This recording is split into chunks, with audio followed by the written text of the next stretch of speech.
Muling tiniyak ng Trade Department na sapat ang supply ng basic goods sa bansa sa gitna ng krisis sa Middle East.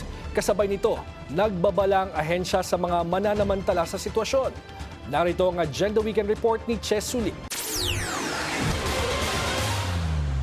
Sa gitna na nagpapatuloy na sigalot sa Middle East, nagbabala na rin ang Department of Trade and Industry laban sa hoarding at profiteering. Maaaring humarap sa hanggang 15 years of imprisonment ang retailers na mahuhuling nagsasagawa ng illegal price manipulation. Kasama rin dito ang multa na aabot sa 2 million pesos.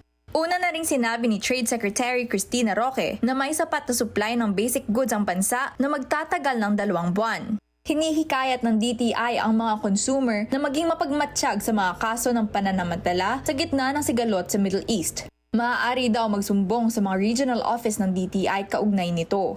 Mahigpit ding binabantayan ng DTI ang inilunsad na investigasyon ng United States Trade Representative sa bansa.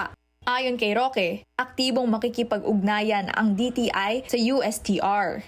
Una na kasing sinabi ni US Trade Representative Jamieson Greer na sisilipin nila ang 60 economies kabilang ang Pilipinas kaugnay sa pag-angkat ng mga produktong gawa sa forced labor. Alinsunod ito sa Section 301B ng Trade Act of 1974. Sa isang statement, sinabi ni Greer na pag-aaralan ng Washington kung paano naaapektuhan ang US commerce sa mga kasalukuyang patakaran ng mga bansa laban sa forced labor. Para naman kay Emmanuel Leyco, Chief Economist ng Credit Rating and Investor Services Philippines, kailangan lang tutukan ng DTI ang mahigpit na mga panukala laban sa forced labor.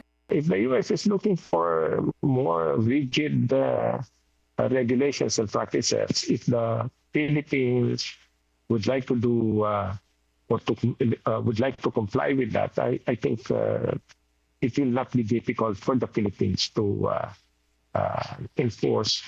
adopt and enforce policies and regulations.